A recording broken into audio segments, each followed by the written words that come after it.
Arsenal are one of just 6 teams to have won both of their games in the Champions League group stage. Their strength in depth again on show against Olympiakos as Mikel Arteta rested Declan Rice, Eberechi and Bukayo Saka. But is competition for places inspiring the likes of Martin Odegaard and Gabriel Martinelli? Odegaard shone last night. He played in Eberechi, who outmuscled the Olympiakos defence. His shot was saved onto the post, but Martinelli was there to finish off his 3rd goal of the season. The Greek side went close to scoring an equaliser through former Wolves winger Daniel Podence, but his volley was brilliantly saved by Raya. That was outstanding. Arsenal could have had more, but it took until stoppage time to get their second. Substitute Bukayo Saka combining with Odegaard for the goal. Winning the Champions League is always very complicated. Keeping another clean sheet, we makes I think 11 in 14 games, which is remarkable from the boys. I think we started the game really well. I think we looked a real threat, really dynamic, really playing forward, a lot of run, a lot of threats. Now, Jamie, Arsenal are favourites for not just the Premier League, but for the Champions League as well. Why? That's outrageous. That honestly, that is outrageous. To make them favourites for the Premier League and the Champions League, that makes them they're favourites to do the double. Arsenal. I mean, how can that make sense? They've not won the Premier League since 2004, and they've never won the Champions League. Do not tell me they're favourites for the Champions League. They're a good side, Arsenal, and they're playing some decent football. They're strong at the back, and they've improved the bench. But they ain't won nothing. That's what people need to understand. They haven't won. They haven't got it over the line. Real Madrid have won the Champions League, 14 times?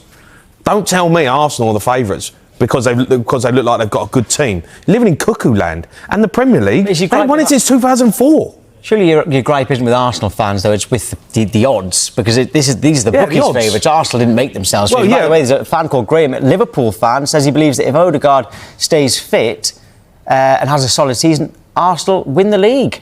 That's a Liverpool fan. I mean, there's no proof he's a Liverpool fan. He hasn't said himself a Liverpool shit. You know what I mean? He's Graham from Hertfordshire. No, look, Arsenal are a good side. They're a really good side, and you know they've improved the squad. They've signed players. They've filled holes that they needed to fill. You know, they've got a target man in Gyökeres. They look good defensively. They do.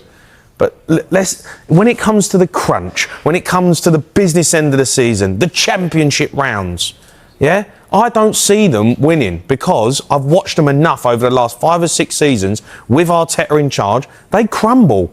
It's as simple as that. Man City don't.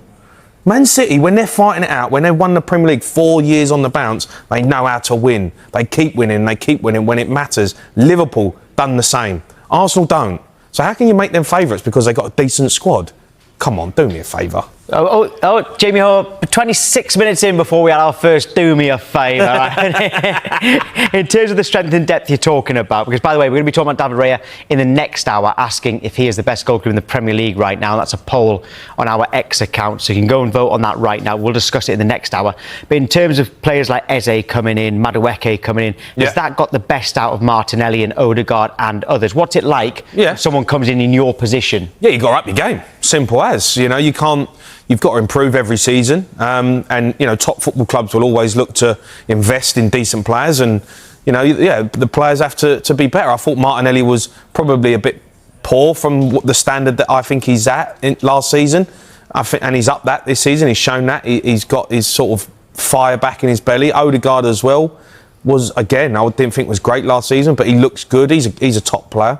So yeah, of course. Look, you want to be starting for Arsenal. These players, you know, are top players, and you don't want to be sat on the bench. And you know, when a new player comes in, you're going to sit there and always believe that you're better than that player, whether you are or not. Is down to opinion, down to the manager. But you know, at the end of the day, you are going to believe that I'm better than him, and I'm going to show the manager that I should be playing. So what that does then give you is a new energy that you might not have had last season because you were a bit comfy because you knew regardless whether you played well or not, you're still going to play.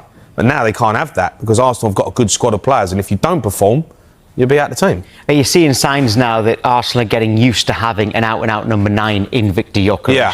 Because they have in the past not necessarily had that. Yeah, what I've noticed with Arsenal now is it's a bit like Manchester City when Haaland first signed. They were so used to going around the sides, Man City, and moving it and coming back and going around the other side. When Haaland come in, he was like, feed me, give me the ball, put me in. And I feel like they're doing that a little bit more. We saw last night with the goal. You know, it's not going out wide. You know, normally they're feeding it out to Saka. Saka's coming in, putting delightful balls in. Now it's, can we get Gyökeres in? Can we put him in behind? Can we, get him involved in the game quicker? So that's that takes time, and it is an adaptation of how you'd normally play.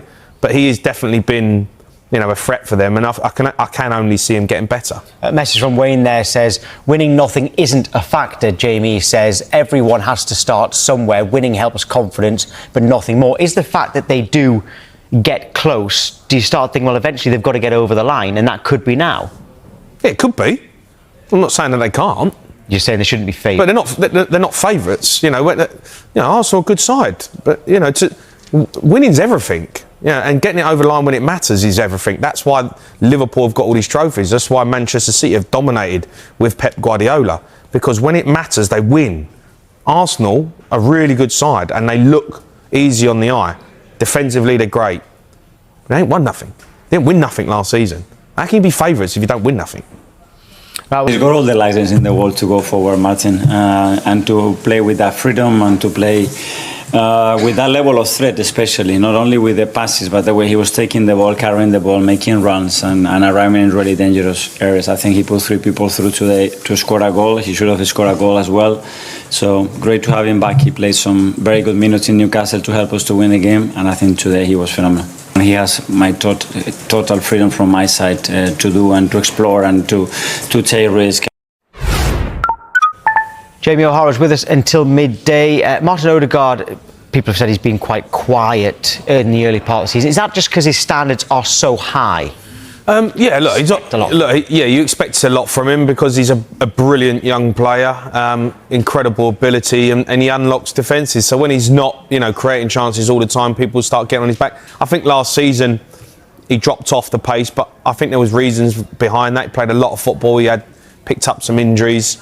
And I think there was players, who were around him weren't performing. But now, last night what I saw from Odegaard is his ability to get in them areas on the half turn and play key passes. But it helps. He's got players running off him. All of a sudden they've got Gyökeres now.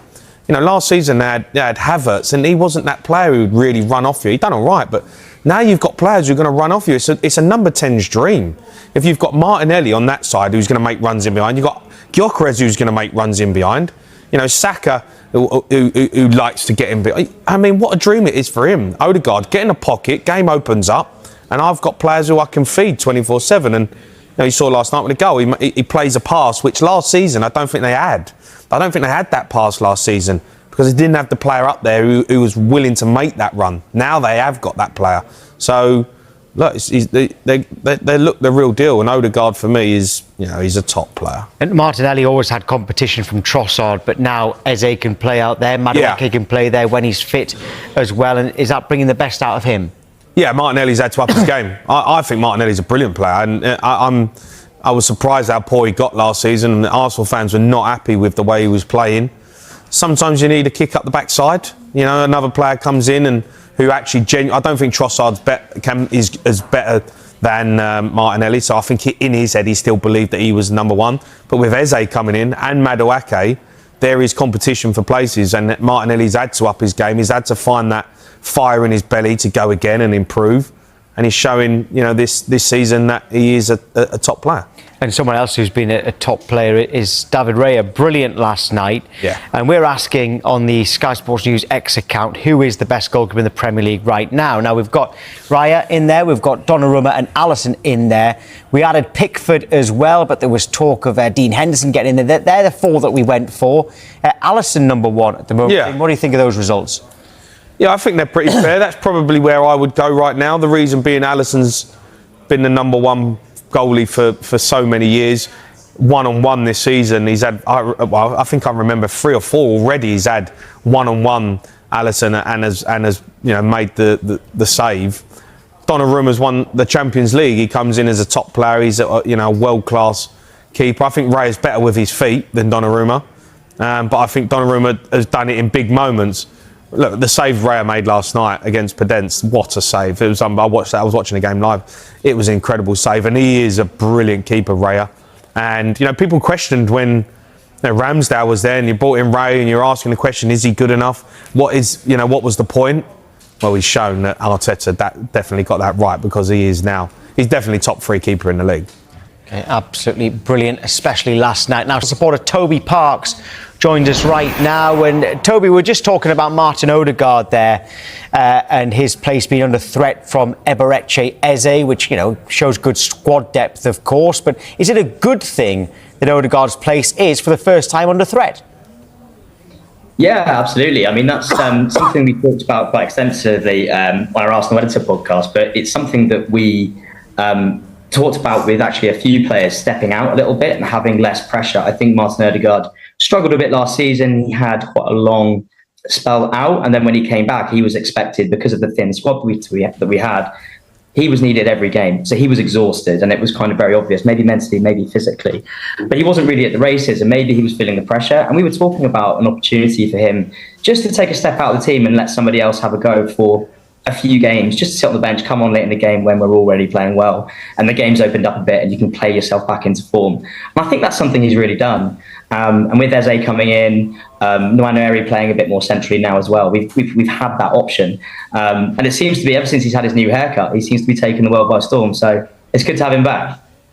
There's a message on the bottom of the screen there. Arsenal squad is good enough to win the Champions League and the Premier League. Honestly, it's so this Arsenal season. fans. They're Good enough to win both, Jamie. Come on.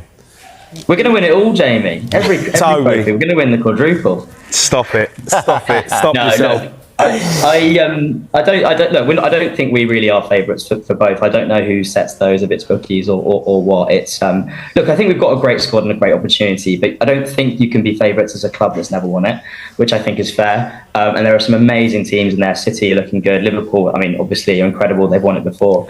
Barcelona are looking sharp. Bayern Munich look like they're back. It's going to be hard. The Premier League is probably the one that we're looking at and thinking, I think that's the most capable of winning. I still think Liverpool just have that edge in terms of having done it before. New unbelievable players coming in. They're winning well. They're not necessarily in flowing form, which is something they will hit because they've got amazing players and they're still betting them in and winning. So, of course, they dropped points this weekend, but it was nice that finally, after like a whole last season of every time City and Liverpool dropped points, we didn't capitalise. We finally capitalised. So it's good to have that sort of good feeling back and that hope that we need, and some players coming back too. You've found the most sensible Arsenal fan I think I've ever heard. I mean, normally you're deluded. You're coming on here saying you're going to win it all. That's it. We're the best team ever. Actually, Toby's talking some sense. Toby, can you give us some delusion, please, at least? Well, I'll go back to saying we'll win the lot. We won the lot. And I'll go ahead and say that Rise is the best keeper in the league. How does that sound? Cut that bit and cut that bit and forget the rest. On David Raya, we're doing a poll at the moment, and he's so far in the poll is the third best goalkeeper in the Premier League. Can you make a case from being the best? I think it's pretty fair, but I think what I would say is I think he's been the best performing goalkeeper over the past 2 seasons. Alisson's been injured, and I think he's been the best goalkeeper for the last generation, to be honest. I think he's absolutely at that level. Donnarumma, like you said, Jamie, you're absolutely right. He's a very big moment player. We played PSG early in the season, and I think I was just behind the goal in the stadium, and he looked really shaky, Donnarumma. But as soon as it was the knockout stages, he just becomes this world-class player because he's done it time and time again. But what I would say is I think week in, week out, I think David Raya has been the best performing keeper, but you can't say that anyone other than Alisson is the best keeper in the world. Toby, what's the weakness in Arsenal at the moment? Is there one? Because defensively you're really good, you look good going forward, midfield looks strong. What is the weakness? Well, it's been talked about quite a lot. I think maybe a creativity issue, but I think that's more been an approach in play, given we've played 4 really big games in the first 6 games. So I think that broadly has been overplayed. And I think we do have a lot of creativity in the team that maybe we just haven't used as much as we should be or could be. But I think that will come. And we look at games last night. We've got a relatively good run of fixtures, typically, which we'd have struggled with last season. I'm looking to hope we improve. And with a squad like that, I think the creativity will come. So Yeah, just delighted that we've actually got squad depth in all areas of the pitch. We've got people like Mosquera coming in, and kind of forgot Saliba wasn't even playing. He was playing so well, and it seems like we've absolutely sort of nailed the depth side of things, and just hoping that we can keep enough players fit in the centre of the park so we can keep that creativity. So maybe that's one area that I'd be hoping that we can keep fit. What have you made of Gyökeres up front? Yeah, really good. And look, I think he didn't have a pre-season, really. I think he kind of went on strike from the Lisbon side of things. So I think much like a few other players in the league, he's definitely needed time to bed in. I think he looked a little bit rusty, but while still scoring goals. I think his last two performances, Newcastle and last night, have been his best. I think he's been running the channels. He looks faster, he looks quicker, he looks bouncier. He looks every bit the player that I think we were supposed to get, and he does look that good. So, and any player, it takes a while in the Premier League. I expect at least a few months. So the fact that he's starting to look sharp, and I think the goals will then come as well, and he's already scored a few. So I think it gets made, I think last season, it was actually the smaller games or the sort of mid-table games that we really struggled in. So him being labelled a flat track bully, if that ends up becoming true, awesome. Like, that works. Like, we need to beat those West Hams, Brightons, Villas, where we actually really struggle. It's low blocks, and being able to sort of physically out-battle people up front and stick it in the net is where we struggled. So, delighted that we've got him. You said that you can't see yourself as being title favourites, but we've praised your squad depth. We've praised pretty much every position.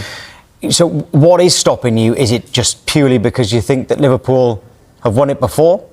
It's their Arsenal. Look, I think that has weight to it. I think we can win the league. I think it'll be very, very close this year. I'm disappointed we didn't at least run Liverpool close. Like, I don't know if we'd have won the league if we'd had a fit squad last season, but we certainly would have run Liverpool close. But kind of, I guess the other side of that is Liverpool were just great anyway. So, look, I think Liverpool have their weaknesses, their depth defensively, but everywhere else they are so strong. So I think if we are able to use that depth where Liverpool don't have it towards the end of the season, I think that's where we can do it. And I think we can really I really think we can do it. Toby, you didn't hear when I asked you that question and said, why can't Arsenal do it? You didn't hear when Jamie O'Hara just said, because they're Arsenal. That's coming from a Spurs fan, so I don't mind. I'll take that. Toby, great to speak to you. Well done last night. Thank you. Thank you. Cheers.